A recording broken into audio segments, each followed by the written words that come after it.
नमो तस् भगवतो अर्हतो सम्मा सम्बुद्धस्स।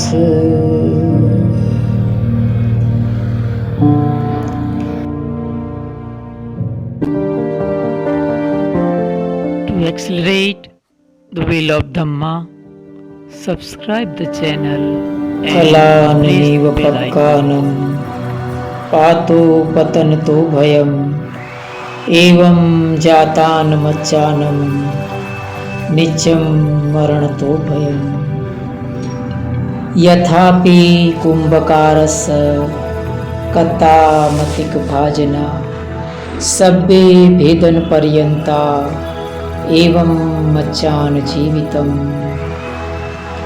दहरा च महंता च ये बाला ये पंडिता सब्बे मच्चु वसमयन्ति सब्बे मच्चु परायणा सब्बे मच्चु परायणा। साधु साधु साधु। शुरू करने से पहले तथागत सम्यक संबुद्ध को पंचांग प्रणाम करता हूँ। बाबा साहब के प्रति कृतज्ञता व्यक्त करता हूँ और चैनल व्हील ऑफ धम्म को देख रहे सभी श्रद्धावान उपासक उपासिकाओं के प्रति मंगल मैत्री करता हूँ। आज का यह खास वीडियो मृत्यु के ऊपर है, जो कि मेरे संसारी माताजी का रिसेंटली देहांत हो गया।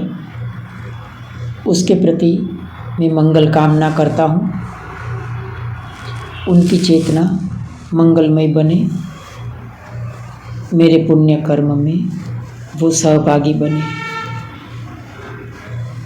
साधु साधु साधु।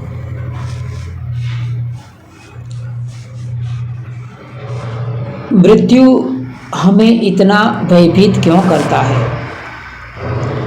मृत्यु पर नियंत्रण करने में अवरोध क्या है? जीवन एक मीठा झूठ और मृत्यु एक कड़वा सत्य है। हम चाहे ना चाहे इस कड़वे सत्य को पचाना पड़ता है। धर्म पथ पर यात्रा करने वाले को एक बात अच्छी तरह से समझ लेनी चाहिए, जिसका मैंने पहले अपने कई वीडियो में उल्लेख किया है। साधना की सफलता का एक ही मापदंड है और वो यह कि साधक की मृत्यु किस तरह से होती है। साधक ने मृत्यु पर नियंत्रण पाया है या नहीं। धर्म को अगर एक ही वाक्य में निचोड़ा जाए, धर्म को अगर एक ही वाक्य में निचोड़ा जाए तो वो वाक्य क्या बनेगा? वो वाक्य बनेगा, मरने से पहले मरने की कला सीख लेना। मृत्यु हमें घसीट के ले जाए, इससे पहले ही मृत्यु से मैत्री करार कर लेना। मृत्यु से मैत्री करार कर लेना धर्म साधना का हार्द है, लेकिन यह अत्यंत कठिन भी है।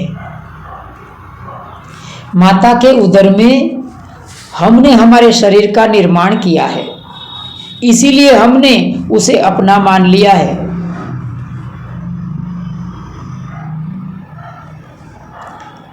डॉक्टर भी ताजे जन्मे हुए शिशु में शरीर के प्रति मेरापन है कि नहीं, उसकी जांच पड़ताल करता है। उसे गिराने का नाटक करता है। उसको ग्रेविटी का अनुभव है कि नहीं, उसकी जांच पड़ताल करता है। नए जन्मे हुए शिशु को चुटकी भरता है, कैसे भी करके शिशु को रुलाने की कोशिश करता है। शिशु का रोना इस बात का संकेत करता है कि उसे काया के प्रति मेरेपन का भाव है, और काया के प्रति मेरेपन का भाव इस बात का संकेत करता है कि उस काया का निर्माण उसने खुद ही किया है। गहकारक अंग वे संतो दुखा जाति पुनः पुनः, गहकारक अंदिठोसी पुन गेहम न काहसी, सब्बाते फासुका भग्गा गह कूटम वी संखितम। घर बनाने वाले, मैंने तुमको देख लिया, अब तू मेरा घर नहीं बना सकता है। हम हमारी काया पर आधिपत्य करना चाहते हैं, ऐसे ही जैसे हमारे बनाए हुए मकान पर हम आधिपत्य जमाना चाहते हैं, और दोनों ही घर हमसे छीन लिए जाते हैं। यह बात भगवान बुद्ध और महावीर को मालूम पड़ गई थी, इसीलिए तो उन्होंने गृह त्याग किया था। इससे पहले कि कुदरत हमसे छीन ले, उससे पहले ही त्याग देना उचित है। भिक्षु मुनि या सन्यासी जीवन, भिक्षु मुनि या सन्यासी जीवन का रहस्य इसी बात में छुपा हुआ है। घर का द्वार छोड़ने के बाद ही धम्म यात्रा की शुरुआत होती है। अभी तो सीमेंट कंक्रीट के मकान पर से ही मेरापन नहीं गया है, तो काया के ऊपर से मेरापन कैसे जाएगा। धृतांगधारी भिक्षु जैन मुनि यह बात अच्छी तरह से समझ गए होते हैं, इसीलिए वे गृह त्याग करके जीवन के प्रति, शरीर के प्रति उदासीनता बरतते हैं। लेकिन धर्म के आधुनिक स्वरूप ने धर्म की जड़ें हिलाकर रख दी हैं। हम मेरेपन का विस्तार करते ही जाते हैं। मेरा मकान, मेरा परिवार, मेरी संपत्ति, मेरा पुत्र, मेरी पुत्री, मेरा पति, मेरी पत्नी, मेरे YouTube चैनल,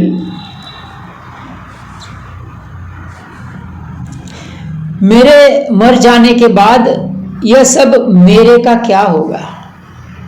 देखिए, मेरा क्या होगा वो तो बाद की बात है, वो तो बाद में सताएगा। पहले तो ये सब मेरा, जिसको मैंने मेरा मान रखा है, उसका क्या होगा, यह बात सताती है। पुत्ता मत्थी धन मत्थी इति बालो विहग्यति, अत्ताहि अत्तनो नत्थी कुतो पुत्ता कुतो धनम। मैं खुद अपना नहीं हूँ, मेरा शरीर ही अपना नहीं है, तो कैसा पुत्र और कैसा धन। यही बात मृत्यु पर विजय प्राप्त करने में रुकावट डालती है। पैर द्वारा हमने जमीन को, जीवन को कस के पकड़ा हुआ है, ऊपर से मृत्यु ने हमारे हाथ कस के पकड़े हुए हैं। ऊपर से मृत्यु हमें खींच रही है और हम खुद को नीचे खींचने की कोशिश कर रहे हैं। हमारी हालात एक ताने हुए रबर की भांति हो जाती है। ऐसा क्यों होता है? क्योंकि हमने तन तोड़ मेहनत करके ये सब निर्माण किया है। उसको मौत छीन ले, यह हमें मंजूर नहीं है। हमारी मेहनत ही हमारे लिए बोझ बन जाती है। मैंने इतनी मेहनत की, कोई कैसे छीन सकता है? फिर भी कुछ जीवन रहते छीन लिया जाता है और बाकी रहे को मौत छीन लेती है। इसीलिए हम मृत्यु को नफरत करते हैं। हमने मानस ही मानस में वस्तु को, व्यक्ति को, विषय को कस के पकड़ रखा है, और यह पकड़ हमें मृत्यु पर विजेता नहीं होने देती। फिर भी हम मेरेपन का विस्तार करते जाते हैं। यह पकड़ ही बंधन है जो हमें मृत्यु के ज्ञान से विमुख कर देती है। पकड़ जितनी मजबूत होगी, मौत उतना ही भयभीत करेगी। मेरी पत्नी का क्या होगा? मेरे पति का क्या होगा, मेरी मिल्कियत, मेरी जायदाद का क्या होगा। यह पकड़ आदमी को जीवन और मृत्यु के बीच तान के रखती है। जब जीवन हाथ से छूटेगा तो बड़ी चोट पहुंचेगी। ताने हुए रबर का कोई एक छोर को हम छोड़ते हैं तो कैसी चोट लगती है। इससे भी ज्यादा चोट जीवन छूटने से लगती है। मरने के बाद मुर्दा मौत को एक तोहफा समझता है। जब वो जीवित रही आंखों से माने हुए अपनों का रवैया देखता है। भगवान बुद्ध के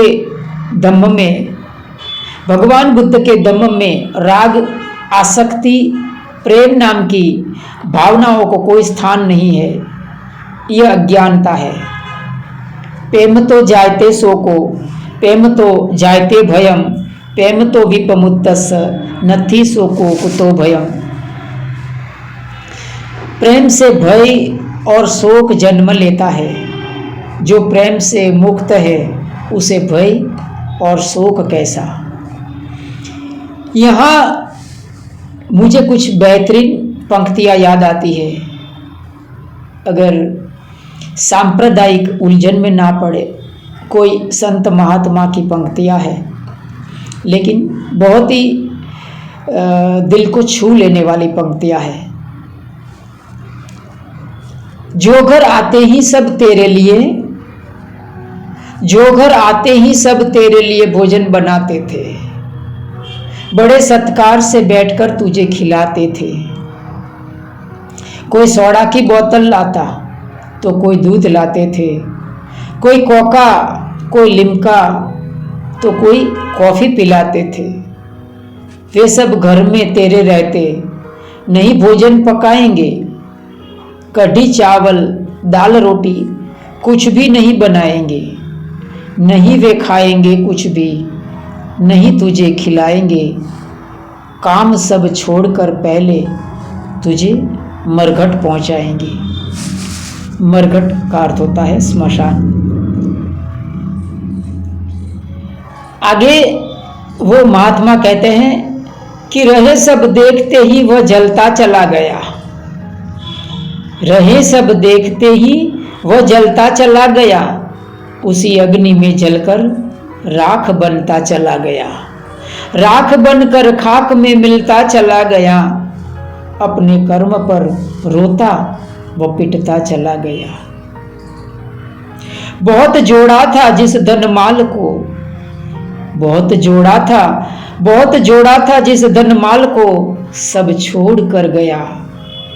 आज सबसे सदा के लिए नाता तोड़ कर गया। जो संपद जोड़ने में वर्ष कई मास लगे थे, आज उन्हें छोड़ने में कुछ मिनट ही खास लगे थे।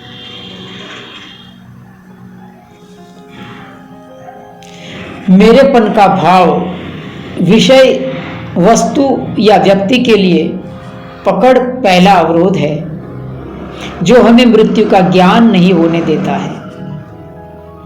दूसरा कारण है मैं पने का भाव।